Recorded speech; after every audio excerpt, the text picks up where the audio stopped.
Mr. Mayor, I'm sorry if I'm interrupting. We can't hear anything.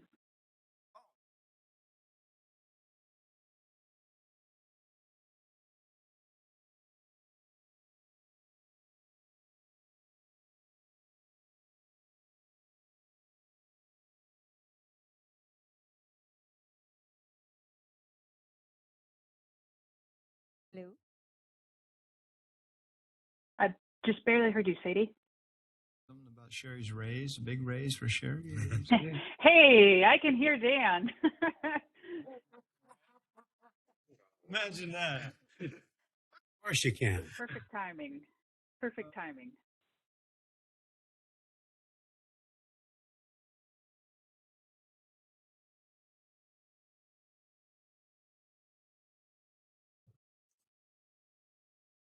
Just playing around here. So. Got the expert on it here. Did your Had the same problem in finance today too. background music not being able to hear anybody? Oh, really? Oh, external or something? Okay. Just come and go, volume come and go. Are we good now, Sherry? Yes, thank you. Oh, good. Thank you. All right. There are no agenda modifications, and we do have two proclamations. The first one being Municipal Clerks Week, May 1st through the 6th, 2023. So, whereas the Office of the Municipal Clerk is a time-honored and vital part of local governments throughout the world, and the Office of the Municipal Clerk is the oldest among public servants, and whereas the Office of the Municipal Clerk provides the professional link between the citizens, the local governing bodies, and agencies of government at all other levels, and whereas municipal clerks have pledged to be ever mindful of their neutrality and impartiality, rendering equal service to all, and whereas the municipal clerk serves as the information center on functions of local government and community, and whereas professional municipal clerks continually strive to improve the administration of affairs of the Office of the Professional Municipal Clerk through participation in education programs, seminars, workshops, and the annual meetings of their state, provincial, county, and international professional organizations. And whereas municipal clerks continually strive to improve the service provided by the Office of the Municipal Clerk through participation in education programs, seminars, workshops, and professional associations, and whereas it is most appropriate that we recognize the accomplishments of the Office of the Professional Municipal Clerk, I, Michael McCullough, Mayor of the City of Bonney Lake, do proclaim the week of May 1st through May 6th, 2023, as Professional Municipal Clerks Week, and further extend appreciation to our professional municipal clerk and to all professional municipal clerks for the vital services they perform and their exemplary dedication to the communities they represent. Michael McCullough, Mayor. I will clap for you. But you do not get next week off. Okay, proclamation number 2. Whereas Congress and the President of the United States has designated May 15th as Peace Officers Memorial Day, and the week in which May 15th falls as National Police Week, and whereas there are approximately 900,000 law enforcement officers serving in communities across the United States, including the dedicated members of the Bonney Lake Police Department, and whereas nearly 60,000 assaults against law enforcement officers are reported each year, resulting in approximately 17,000 injuries, and whereas since the first recorded death in 1791, more than 23,000 law enforcement officers in the United States have made the ultimate sacrifice and were killed in the line of duty. And whereas the names of these dedicated public servants are engraved on the walls of the National Law Enforcement Officers Memorial in Washington, D.C., and the names of fallen heroes are being added to the National Law Enforcement Officers Memorial this spring, including 245 officers killed in 2022. And whereas the service and sacrifice of all officers killed in the line of duty will be honored across the country. And whereas May 15th, 2023 is designated as Peace Officers Memorial Day in honor of all fallen officers and their families, and U.S. flags should be flown at half-mast or half-staff. And whereas the members of the Bonney Lake Police Department play an essential role in safeguarding the rights and freedoms of the citizens of the city of Bonney Lake, now, therefore, I, Michael McCullough, Mayor of Bonney Lake, with the full backing and encouragement of the entirety of the Bonney Lake City Council, do hereby proclaim May 15th through May 21st, 2023 as National Police Week, and proclaim May 15th, 2023 to be Peace Officers Memorial Day in the city of Bonney Lake, and publicly salute the service of law enforcement officers in our community and in communities across the nation. In witness thereof, I have hereunto set my hand and caused the seal of the city of Bonney Lake to be affixed this 25th day of April, 2023. And again, thank you. And I'm sorry I have to miss the ceremony this year, Chief. I'm going to be in D.C. that week. So anyway, okay, so let's move forward.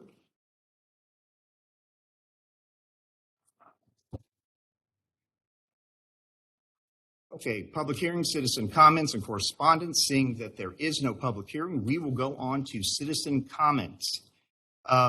This is your time to address the council on city business. The city will now enable the video and microphone for those attending virtually. You will need to turn on your video and microphones on your end if you are wanting to be seen or heard.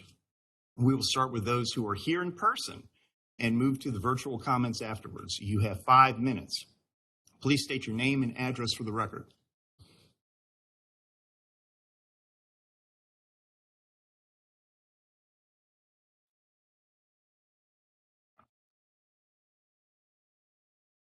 Council Mayor, I'm Dan Decker, past council member, City of Bonney Lake. I live at 204 and 70th Street East. And question, do police officers take an oath to uphold the Constitution? Well, yes, they do. Sworn law enforcement officers have taken an oath to support the Constitution of the United States and their state. Violating an oath of office or affirmation is a crime. Violation of oath by any public officer who willfully and intentionally violates the terms of their oath as prescribed by law shall be punished by imprisonment. The Supreme Court created the doctrine of qualified immunity in 1967. Case Pearson versus Ray. The Supreme Court made a law in violation of the Constitution. It is clear only federal, state, county, or city legislatures shall create law. Police officers must uphold the Constitution. When a law enforcement officer is performing their duties as a peace officer, the United States Constitution requires them to follow it. Is an oath legally binding? The oath taker or affirmant shall tell the truth or face perjury charges. Well, I guess it is binding. Oath. State and local police swear an oath to the United States Constitution as civil servants or uniformed service officers, stating a strong oath. I, officer named, do hereby swear or affirm that I will support and defend the Constitution of the United States against all enemies, foreign and or domestic. That I will will bear true faith and allegiance to the same, that I take this obligation freely without any mental reservation or purpose of evasion, that I will willfully and faithfully discharge the duties of the office on which I am about to enter. So help me God. Watered down version, City of Bonney Lake. I do solemnly swear, affirm that I will support the Constitution and laws of the United States and the Constitution and laws of the state of Washington, all local ordinances, and that I will faithfully and impartially perform, discharge the duties of the office of whichever office it is, according to the law and best of my ability. Constitutional framework. As an officer of the law, any order received that is contrary to the Constitution of the United States is illegal. Compliance with illegal orders is not required, and it is a crime. Thus, obligates a law enforcement officer to make and arrest the person issuing the unlawful order. Under federal law, 18 U.S.C. 242, it is illegal for anyone under color of law to deprive any person of their rights, privileges, or immunities secured by the U.S. Constitution. And under 18 U.S.C. 242, it is illegal to conspire to violate such rights. It is a felony punishable by up to 10 years in prison. This applies to local, state, and federal law enforcement. So what I'm trying to say here is, when the police violate the law, they should be arrested by the officer standing next to them as that person is violating the law. If not, they have become part of that violation by not arresting that law enforcement officer. And I personally know for a fact that there's 2 law enforcement officers in the city of Bonney Lake that have violated the law. And tell you what, they need to be looked at and looked at hard, because they did violate the law, and they think they're funny when I ask them, "Oh, so you know the Constitution?" They said, "What is that?" Well, what is that is what you support by that oath you gave. That's what it is. Yes, and I'm very upset and angry about what I'm talking about right now. Thank you very much, Council. All right. Thank you, Mr. Decker. I am sorry you're upset. Anybody else for the good of the order that we have here present? Okay, we will now start those comments that are virtual. You have 5 minutes. State your name and address for the record, please.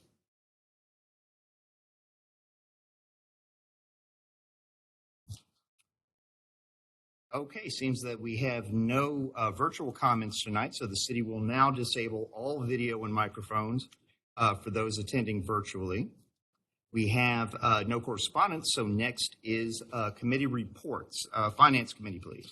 Yes, thank you, Mr. Mayor. The Finance Committee met tonight at 5 o'clock upstairs.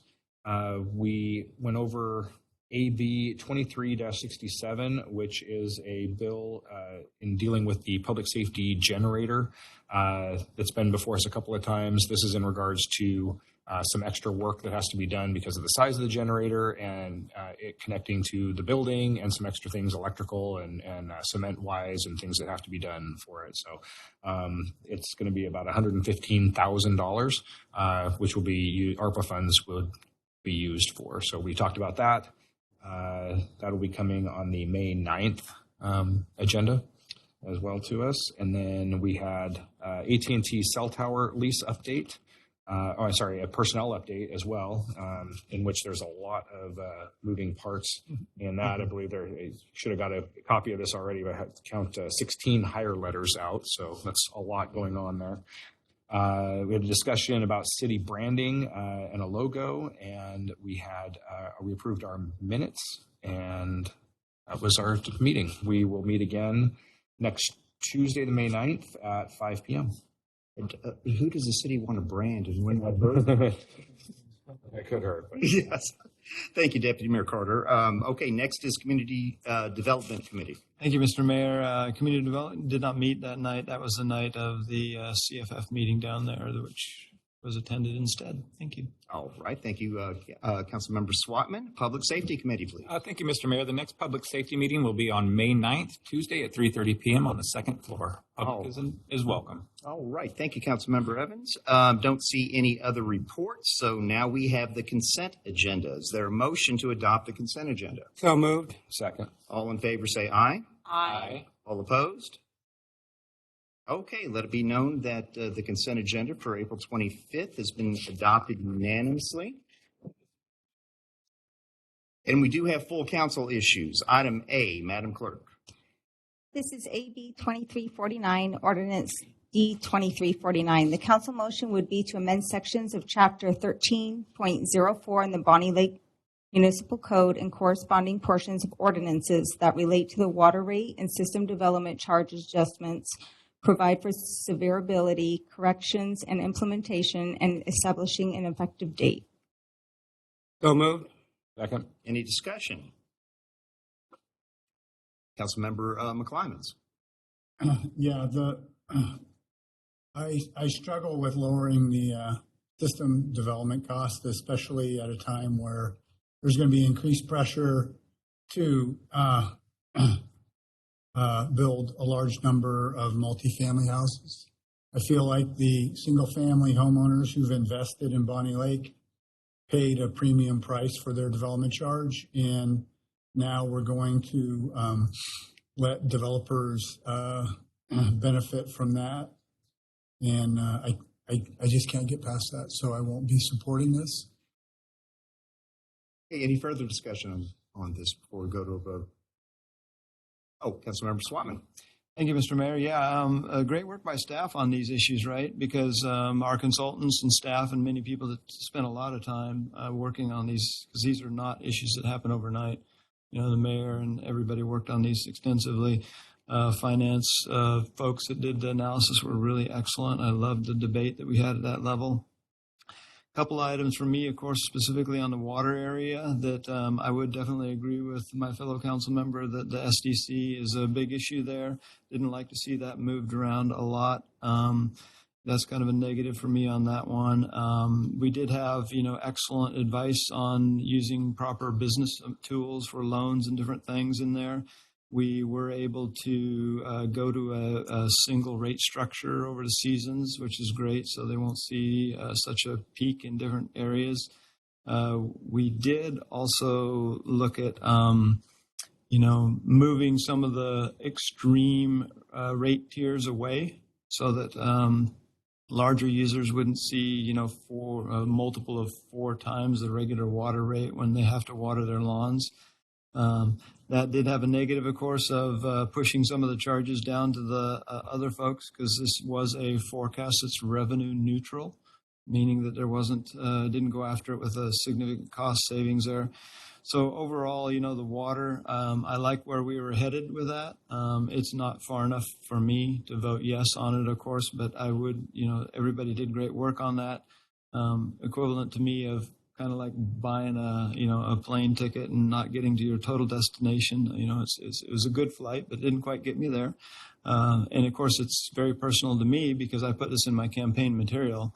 I specifically campaigned on this issue, so it's one of those that I have to really be careful about because I told the people I was going to do something about these issues. The administration was very good about, moving a little bit on that. But again, it's right in my campaign material. So I'm currently negative on this particular ordinance. Thank you. Okay. Deputy Mayor Carter. Thank you, Mr. Mayor. 2 things. Number 1, I would ask that the date on there change from July 1 to June 1. That would make it more consistent with the annual change for the summer rates if this were to pass. So if we can, I don't know what we need to do to make that occur. I believe we do need to have someone make a motion in second and then vote. I would make that motion. It would be a motion to amend the main motion. And then when you vote on that. You vote on that first, and then you vote on the underlying motion as amended. So I would make a motion to amend the initial motion to the July 1st, from July 1st to June 1st. Okay, do I have a second? I will second that motion. Okay, any discussion on the amendment aspect of it? Okay, hearing no discussion, all in favor of amending this ordinance to reflect a June 1st date, say aye. Aye. Any opposed? Okay, let it be known that was passed unanimously. Do we have any further discussion on the matter? Carter. Thank you. I just finish out my comment in saying I did not necessarily campaign on the water rate issue. However, I feel like we've all worked really hard and asked staff to work through this. I'm happy to see that overall, essentially, rates would go down. I was not expecting that from where we were. I've come a long way from where I think I stood to begin with. And so I will be voting for this. Okay. Do we have any further discussion on the matter? Councilmember Baldwin. There are a couple wordings in some of these sections that I was a little concerned about. One of them is on page 69. It's in regards to number 5. And it's actually in regards to number 5 and number 6. But it says that no leak, it's a section where they're telling where you wouldn't get leak adjustments, basically, authorization for them. One of them on 5A says the leak was caused, this is where you would not get any leak adjustment authorized.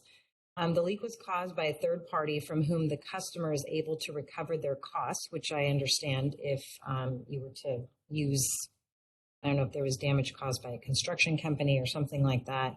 But I feel like the examples are a little vague. Examples include, but are not limited to theft, vandalism. I'm not sure how you would be able to recover costs from theft or vandalism unless you did it through insurance, homeowners insurance. Or so, I think I can answer that. Yeah, no, please. If somebody were arrested, you can ask for restitution. Oh, no kidding. Okay, then I will skip that one and move to 5B. The next section saying the meter at said property has been accessed, tampered with, or turned off by anyone other than a City of Bonney Lake employee, and that action results in loss of water. I'm not sure what that's. I would almost think that if this were like a rental that were empty and the homeowner had turned off the key, Yeah. and someone came by, turned on the key, took their garden hose and watered their lawn. Not necessarily a leak adjustment, but it would be a cost that they weren't expecting. But I don't think it should be on the city to adjust that, is how I read that. Okay. And then this next part is on 6. This is a little personal to me, and I am thinking just about other residents that may experience something like this. And luckily, I didn't have anything happen where I had a leak, but this is the one that has to do with to be eligible for a leak adjustment related to irrigation systems. And it talks about the following criteria must be met. This has to do with those backflow assembly devices. I'm not sure how I feel about the wording here in A and B, because this would be under the assumption that everybody is aware that they have a backflow system. So, for example, I didn't know I didn't have a backflow system in my irrigation. And so if for some reason, right prior to me finding that out, I had some sort of a leak issue or something like that, it would have been null and void, and I would not have been eligible for a leak adjustment at all. Sherry has a comment. And then Ms. Ryerson. Yes, in response to Councilmember Baldwin's comments, we actually work with the customer, have them get the backflow tested, and then we'll approve the leak adjustment. This leak language was all the same leak language we used that you guys just reviewed a month ago, I believe it was. And so we just copied it over into this ordinance. But your leak adjustment would be approved as long as you got your backflow tested. Gotcha. Okay. That's what I was wondering. Okay. And let the record reflect I got my backflow tested last week. I'm in compliance, and I've developed a very good relationship with the inspector. He's been coming out every year, and we're very friendly now. Okay. Any further commentary? Councilmember Fullerton. Yeah, piggybacking off of Councilmember Baldwin, going back to 5A. So what happens if they don't catch the theft or the vandalism and they are not arrested? So can they recover costs? Because it's saying that there's no leak adjustment for these problems. So, and we know that the police officers are probably not going to spend their time arresting somebody who broke into somebody's water because they have bigger fish to fry at this time. So, Deputy Mayor Carter. I would say it depends on the call. And then I would also say it says if it can't be recovered from someone else. So I think at that point you would be eligible for a leak adjustment. Okay. I see Sherry. So we have a big if there. Okay. There is an if? I don't see the if. I don't see an if. Yeah. Do we have a motion to add an if? Go ahead, Sherry. Sorry. Yeah. It says from whom the customer is able to recover their costs. So if they're not able to recover the costs, then they would be eligible. But if your costs are recoverable through restitution or whatnot, then it would not be covered. Again, this language was all approved in the leak ordinance that we went through about a month ago.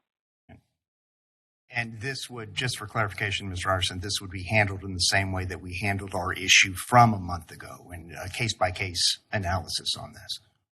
Exactly. This is just copy paste per the attorney for how we have to present an ordinance when we're not changing language to that part of the code. This is not being changed. All right. Thank you, Mr. Anderson. Councilmember Fullerton. Another piggyback here off of Councilmember McClymon's on the SDC. When we were discussing this at our workshop, I was under the impression that our attorney explained that these particular rates have to be lowered because we cannot overcharge. And so we had to lower them to be in compliance with other cities or with the analysis. If the analysis, you can charge up to the maximum that the analysis says that you cannot charge more. You can charge less, you cannot charge more. The analysis showed maximum. So this is what we were given. So these new numbers are what we are allowed to charge according to law. So, and is that correct? Okay. That is correct. Any further discussion? Councilmember Swatman. Yeah, just, because I touched on the SDC a little bit, and that is a mathematical equation. It's very legalistic and very important, and it's correct based on the math that they used, okay? There is different criteria that you could do that underneath. I realize that's a little bit techie, but, and that's the reason I think that some have concerns about it too, because we purchased that water, and it doesn't mean that the water utility had to purchase those SDCs. So it gets into this little scenario. And one of the problems, I agree with one of my council members that, those SDCs are not actually, they're not using the right math that's necessarily with them. So, in my opinion. So, yeah, just FYI. Sorry. Okay. Any further discussion before we go to a vote? Okay, the only commentary I have is the same as what everybody else has said. I have to congratulate everybody who has worked on this. There has been a tremendous amount of work that has been put into this particular matter and the subsequent matters that have come along. And I just want that acknowledged on the record that people have worked very hard to get to this point. So let's move to a vote. Oh, I'm sorry, Councilmember Fullerton. I have one more question. So we did discuss at that workshop that we were going to look at on the SDC why they're charging more for a 1-inch without a fire system sprinkler or fire sprinkler system. Like they're charging more than double than for a 1-inch with a fire sprinkler system. And I have not gotten the answer on that I know of. Would that go to Mr. Johnstone? I believe actually that explanation, and Sherry, do you have that in front of you? Chris had captured that. I believe that basically where that's set at is set based on an AWWA, American Water Works Association standard for rates. In this case, for setting those depending on meter size. And that was actually discussed with our consultant, and he captured that in some notes that I don't have in front of me. I'm hoping that if I stall long enough, Sherry's going to find it and be able to share that.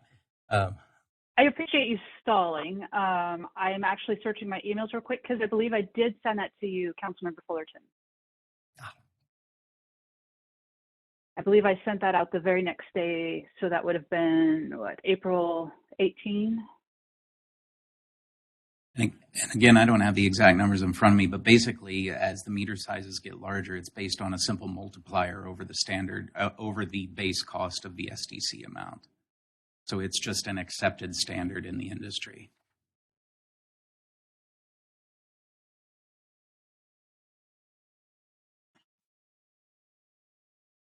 Yeah, I'm not seeing it here. I am looking as well.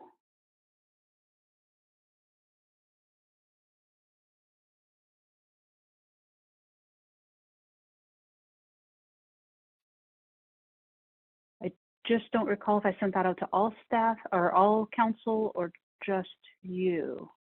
Okay, it looks like you just sent me a screenshot of the 1 inch. Okay, so I do have it here. Yeah, okay, good.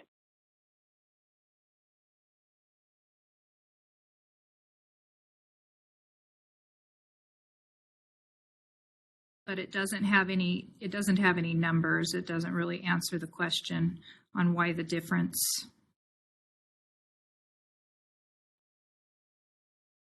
That would have been Chris's answer that I sent you.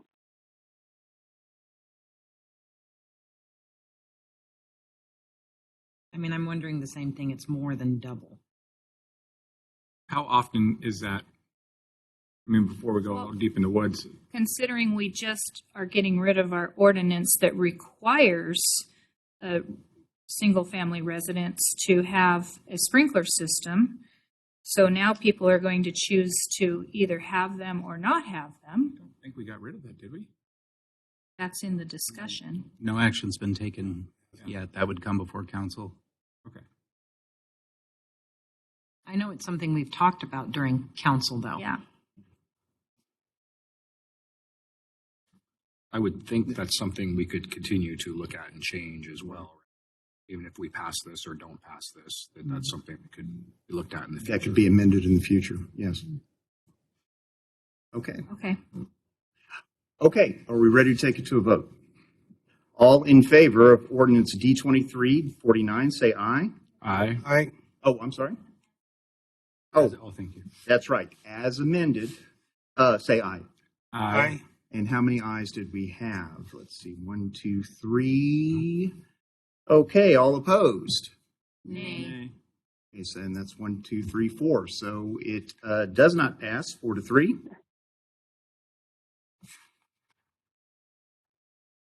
Okay, next item, B, Madam Clerk. This is AB 23-50, Ordinance D 23-50.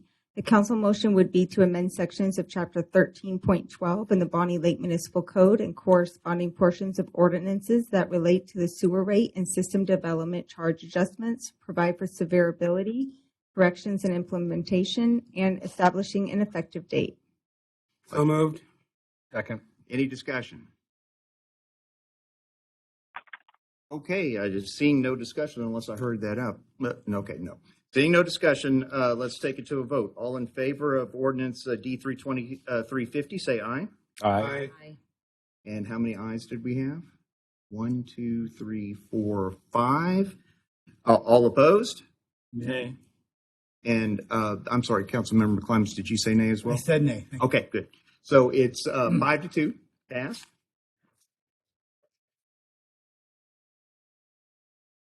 The last is item C, Madam Clerk. This is AB 2351, Ordinance D 2351. The council motion would be to amend sections of Chapter 15.14 in the Bonney Lake Municipal Code and corresponding portions of ordinances that relate to the stormwater rate and system development charge adjustments, provide for severability, corrections and implementation, and establishing an effective date. So moved. Second. Any discussion? Okay, hearing no discussion, let's take it to a vote. All in favor of ordinance D 2351, say aye. Aye. Is that unanimous? Nay. Oh, gotcha. Okay, all opposed? Nay. So 6-1 is the vote and for the ordinance to pass. All right, seeing no more business, we will now adjourn the city council meeting to go into an executive session for 30 minutes per revised Code of Washington 42.30.110 to discuss potential litigation with legal counsel. There will be no action to follow, so we are now adjourned. Thank you very much. I believe that was Councilmember McClymon's job.